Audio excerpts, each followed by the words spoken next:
ओम श्री गणेशाय नमः। सभी लोगों के संकटों और दुखों को हरने वाला सकट चौथ का व्रत माघ मास के कृष्ण पक्ष की चतुर्थी तिथि को मनाया जाता है। इस दिन गणेश भगवान की पूजा होती है और पूरा दिन व्रत रखकर रात में चंद्रमा को अर्घ्य देकर व्रत खोला जाता है। संतान की लंबी उम्र सौभाग्य में वृद्धि के लिए यह व्रत बहुत ही महत्वपूर्ण माना जाता है। तो आज की वीडियो में आप सुनेंगे सकट चौथ माता की व्रत कथा। लेकिन उससे पहले मैं आपको बता दूं इस दिन रहने वाले शुभ मुहूर्त के बारे में। सकट चौथ का व्रत सोमवार को यानी कि 29 जनवरी को रखा जाएगा। चतुर्थी तिथि प्रारंभ होगी 29 जनवरी की सुबह 6:10 पर और चतुर्थी तिथि समाप्त होगी 30 जनवरी की सुबह 8:54 पर। सकट चौथ के दिन चंद्रोदय का समय रहेगा रात 9:10। इस दिन रहने वाले सभी शुभ मुहूर्त, अशुभ मुहूर्त, राहु काल सभी की डिटेल अगर आप जानना चाहते हैं तो उसकी वीडियो मेरे चैनल पर पहले से अपलोड है, आप उसे जरूर देख सकते हैं। इस दिन पूरा दिन निर्जला व्रत रखा जाता है और शाम के समय गणेश भगवान की पूजा आराधना की जाती है। गणेश जी की पूजा करने के बाद उनको तिलकुट का भोग लगाया जाता है। गणेश पूजन के बाद चंद्रमा को कलश से अर्घ्य अर्पित करना चाहिए और उन्हें धूप दीप दिखाना चाहिए। चंद्रदेव से अपने घर परिवार की सुख और शांति के लिए प्रार्थना करें और इसके पश्चात एकाग्रचित होकर कथा सुने और सुनाई। एक शहर में देवरानी जेठानी रहा करती थी। जेठानी अमीर थी और देवरानी गरीब थी। देवरानी गणेश जी की भक्त थी और देवरानी का पति जंगल से लकड़ी काटकर लाता और उन्हें बेचता था और अक्सर बीमार रहता था। देवरानी जेठानी के घर का सारा काम करती और बदले में जेठानी बचा हुआ खाना, पुराने कपड़े आदि उसको दे देती थी। इसी से देवरानी का परिवार चल रहा था। माघ महीने में देवरानी ने तिल चौथ का व्रत किया। 5 आने का तिल और गुड़ लाकर तिलकुट बनाया। पूजा करके तिल चौथ की कथा, तिल चौथ की कहानी सुनी। तिलकुटा छींके पर रख दिया और सोचा कि चांद उगने पर पहले मैं तिलकुटा और उसके बाद अपने व्रत का पारण करूंगी। कथा सुनकर वह जेठानी के यहाँ चली गई। खाना बनाकर जेठानी के बच्चों से खाना खाने को कहा तो बच्चे बोले कि माँ ने व्रत किया है और माँ भूखी है। जब माँ खाना खाएगी तब हम भी खाना खाएंगे। जेठानी को खाना खाने को उसने कहा तो जेठानी बोली कि मैं अकेले नहीं खाऊंगी, जब चांद निकलेगा तब सब खाएंगे और तभी मैं भी खा लूंगी। जेठानी ने उसे कहा कि आज तो मैं किसी ने भी अभी तक खाना नहीं खाया है तो मैं तुम्हें कैसे दे दूं? तुम सुबह सवेरे ही बचे हुआ खाना लेकर जाना। देवरानी के घर पर पति और बच्चे सब आस लगाए बैठे थे कि आज तो त्योहार है, इसीलिए कुछ पकवान आदि खाने को मिलेगा। परंतु जब बच्चों को पता चला कि आज तो रोटी भी नहीं मिलेगी तो बच्चे रोने लगे। उसके पति को भी बहुत गुस्सा आया और वह कहने लगा कि सारा दिन काम करके भी 2 रोटी नहीं ला सकती तो काम क्यों करती हो? पति ने गुस्से में आकर पत्नी को कपड़े धोने के धोबन से मारा। उसका धोबना हाथ से छूट गया तो पाटे से मारा। वह बेचारी गणेश जी को याद करती हुई रोते रोते पानी पीकर सो गई।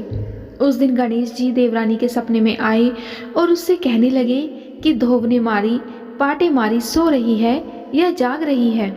तब वह बोली, कुछ सो रही हूँ, कुछ जाग रही हूँ। गणेश जी बोले, भूख लगी है, कुछ खाने को दे। देवरानी बोली कि क्या दूँ, मेरे घर में तो अन्न का एक दाना भी नहीं है। जेठानी बचा कुछा खाना देती थी, आज वह भी नहीं मिला। पूजा का बचा हुआ तिलकुटा छीके में पड़ा है, वही खा लो। तिलकुटा खाने के बाद गणेश जी बोले कि धोबने मारी, पाटे मारी, निमटाई लगे हैं। कहाँ निमटे? वह बोली, यहाँ पड़ा घर, जहाँ इच्छा हो वहाँ निमट लो। फिर गणेश जी बच्चे की तरह बोले कि अब कहाँ पहुँचूं? नींद में मग्न अब देवरानी को बहुत गुस्सा आया कि कब से तंग किए जा रहे हो। सो बोली, मेरे सर पर पोंछो। और कहाँ पोंछोगे? सुबह जब देवरानी उठी तो वह देखकर हैरान रह गई कि उसका पूरा घर हीरे मोती से जगमगा रहा है। सिर पर जहाँ विनायक जी पोंछनी कर गए थे वहाँ हीरे के टीके और बिंदी जगमगा रही थी। उस दिन देवरानी जेठानी के यहाँ काम करने नहीं गई। बड़ी देर तक राह देखने के बाद जेठानी ने बच्चों को देवरानी को बुलाने भेजा। तब जेठानी ने सोचा कि कल खाना नहीं दिया, इसीलिए शायद देवरानी बुरा मान गई है। जेठानी के बच्चे बुलाने गए और बोले कि चाची चलो, माँ ने बुलाया है, सारा काम पड़ा है। तब देवरानी ने जवाब दिया कि अब उसकी ज़रूरत नहीं है, मेरे घर में सब कुछ भरा हुआ है, गणेश जी की कृपा मेरे ऊपर हो गई है।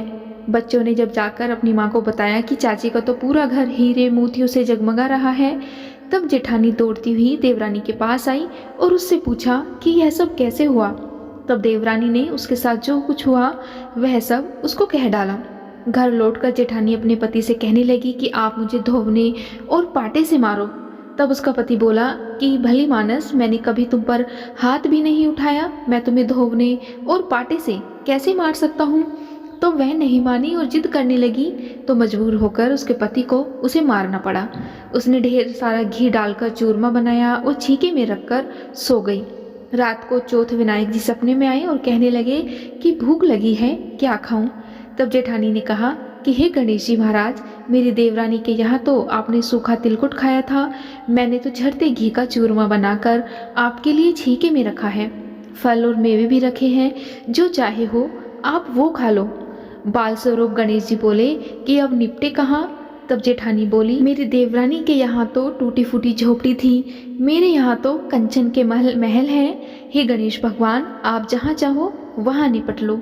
फिर गणेश जी ने पूछा कि अब पोछूं कहाँ। तब जेठानी बोली कि मेरे ललाट पर बड़ी सी बिंदी लगाकर पोछ लो।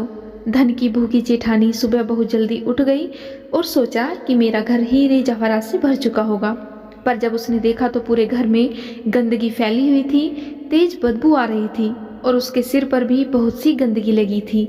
तब उसने कहा कि हे गणेश जी महाराज, यह आपने क्या किया, मुझसे रूठे और देवरानी पर टूटे। जेठानी ने घर और अपनी सफाई की और बहुत ही कोशिश करी, परंतु गंदगी और ज़्यादा फैलती गई। जेठानी के पति को जब मालूम चला तो वह भी बहुत गुस्सा हुआ और बोला कि तेरे पास इतना सब कुछ था, फिर भी तेरा मन नहीं भरा। तब परेशान होकर चौथ के गणेश जी से उसने मदद की विनती की। गणेश जी ने कहा कि देवरानी से जलन के कारण तूने जो कुछ किया था यह उसी का फल है। अब तू अपने धन में से आधा धन उसे दे देगी, तभी यह सब साफ होगा। तब उसने अपना आधा धन बांट दिया, किंतु मोहरों की एक हांडी चूल्हे के नीचे गाड़ रखी थी। उसने सोचा कि इसका किसी को भी पता नहीं चलेगा और उसने उस धन को नहीं बांटा। उसने कहा, हे श्री गणेश जी, अब तो अपना यह बिखराव समेटो। तब वे बोले कि पहले चूल्हे के नीचे गड़ी हुई मोहरों की हांडी सहित ताक में रखो और 2 सुई के भी 2 हिस्से करके दो। इस प्रकार गजानन के बाल स्वरूप में आकर सुई जैसी छोटी चीज का भी बंटवारा किया और अपनी माया समेटी। हे गणेश जी महाराज, जैसे आपने देवरानी पर कृपा की वैसी सब पर करना। कहानी कहने वाले, सुनने वाले और हुंकारा भरने वाले सब पर कृपा करना। किंतु जेठानी को जैसी सजा दी वैसी किसी को मत देना। बोलो गणेश जी महाराज की जय, चौथ माता की जय। अब सुनते हैं सकट चौथ के दिन सुनी जाने वाली गणेश भगवान जी की दूसरी कथा। एक बार माँ पार्वती स्नान करने के लिए गई। उन्होंने स्नान घर के बाहर अपने पुत्र गणेश जी को खड़ा कर दिया और उन्हें रखवाली का आदेश देते हुए कहा कि जब तक मैं स्नान करके खुद बाहर न आऊं, किसी को भीतर आने की इजाजत मत देना। गणेश जी अपनी माता की बात मानते हुए बाहर पहरा देने लगे। उसी समय भगवान शिव माता पार्वती से मिलने आए, लेकिन गणेश भगवान ने उन्हें दरवाजे पर ही कुछ देर रुकने के लिए कहा। भगवान शिव ने इस बात से बेहद आहत और अपमानित महसूस किया और गुस्से में उन्होंने गणेश भगवान पर त्रिशूल का वार कर दिया, जिससे उनकी गर्दन दूर जाकर गिर पड़ी। स्नान घर के बाहर शोरगुल सुनकर जब माता पार्वती बाहर आई तो उन्होंने देखा कि गणेश जी की गर्दन कटी हुई है और ये देखकर वे रोने लगी और उन्होंने शिव जी से कहा कि गणेश जी के प्राण फिर से वापस कर दें। इस पर शिव जी ने एक हाथी का सिर लेकर गणेश जी को लगा दिया। इस तरह से गणेश भगवान को दूसरा जीवन मिला। तभी से गणेश की हाथी की तरह सूंड होने लगी और तभी से महिलाएं अपने बच्चों की सलामती के लिए माघ मास के कृष्ण पक्ष की चतुर्थी को गणेश चतुर्थी का व्रत करने लगी हैं। बोलो गणेश भगवान की जय, सकट माता की जय। अब सुनते हैं एक दूसरी कथा। किसी नगर में एक कुम्हार रहता था। एक बार जब उसने बर्तन बनाकर आवा लगाया तो उसका आवा नहीं पका। परेशान होकर वह राजा के पास गया और बोला कि महाराज, न जाने क्या कारण है कि मेरा आवा पक ही नहीं रहा है। तब राजा ने राज पंडित को बुलाकर इसका कारण पूछा। राज पंडित ने कहा कि हर बार आवा लगाते समय एक बच्चे की बलि देने से आवा पक जाएगा। अब इस तरह से राजा का आदेश हो गया और बलि आरंभ हुई। जिस परिवार की बारी होती वह अपने बच्चों में से एक बच्चा बलि के लिए भेज देता। इस तरह कुछ दिनों बाद एक बुढ़िया के लड़के की बारी आई। बुढ़िया के एक ही बेटा था तथा उसके जीवन का वही एक सहारा था। पर राजा की आज्ञा थी और दुखी बुढ़िया सोचने लगी कि मेरा एक ही बेटा है और वह भी संकट के दिन मुझसे जुदा हो जाएगा। तभी उसको एक उपाय सूझा। उसने लड़के को सकट की सुपारी तथा दूब का बीड़ा देकर कहा कि भगवान का नाम लेकर तुम आवे में बैठ जाना, सकट माता तेरी रक्षा करेंगी। अब सकट के दिन बालक आवा में बैठा दिया गया और बुढ़िया सकट माता के सामने बैठकर पूजा प्रार्थना करने लगी। पहले तो आवा पकने में कई दिन लग जाते थे, पर इस बार सकट माता की कृपा से एक ही रात में आवा पक गया। सवेरे जब कुम्हार ने देखा तो वह हैरान रह गया कि उसका आवा पक गया था। बुढ़िया का बेटा जीवित और सुरक्षित था। सकट माता की कृपा से नगर के अन्य बालक भी जी उठे और यह देखकर नगरवासियों ने माता सकट की महिमा स्वीकार कर ली और तब से लेकर आज तक सकट माता की पूजा और व्रत का विधान चला आ रहा है। बोलो जय सकट माता की। अब सुनते हैं तीसरी कहानी। एक बुढ़िया थी, वह बहुत ही गरीब और दृष्टिहीन थी। उसके एक बेटा और बहू थे। वह बुढ़िया सदैव गणेश जी की पूजा किया करती थी। एक दिन बुढ़िया को गणेश जी ने प्रकट होकर बोले कि बुढ़िया माई तू जो चाहे मांग ले। बुढ़िया बोली कि मुझसे तो मांगना नहीं आता, कैसे और क्या मांगूं? तब गणेश जी बोले कि अपने बहू बेटे से पूछकर मांग ले। तब बुढ़िया ने अपने बेटे से कहा कि गणेश जी कहते हैं तू कुछ मांग ले, तो बताओ मैं क्या मांगूं? पुत्र ने कहा कि माँ तू धन मांग ले और उसकी बहू ने कहा कि माँ नाती मांग ले। तब बुढ़िया ने सोचा कि ये तो सब अपने अपने मतलब की बात कह रहे हैं। अतः उस बुढ़िया ने पड़ोसिनों से पूछा तो उन्होंने कहा कि बुढ़िया माई तू तो थोड़े दिन ही जिएगी, क्यों तू धन मांगे और क्यों नाती मांगे? तू तो अपनी आंखों की रोशनी मांग ले जिससे तेरी जिंदगी आराम से कट जाए। उनकी बात सुनकर बुढ़िया बोली यदि आप प्रसन्न हैं तो मुझे 9 करोड़ की माया दे, निरोगी काया दे, अमर सुहाग दे, आंखों की रोशनी दे, नाती दे, पोती दे और सब परिवार को सुख दे और अंत में मुझे मोक्ष दे। यह सुनकर गणेश जी बोले कि बुढ़िया माई तूने तो हमें ठग लिया, फिर भी जो तूने मांगा है अपने वचन के अनुसार मैं तुझे सब कुछ दूंगा, तुझे सब कुछ मिलेगा। और यह कहकर गणेश जी अंतर्ध्यान हो गए।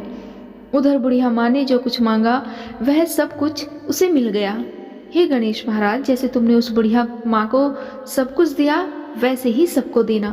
कहानी सुनते को, कहानी कहते को, हर किसी की मनोकामनाओं को पूरा करना। बोलो श्री गणेश भगवान की जय।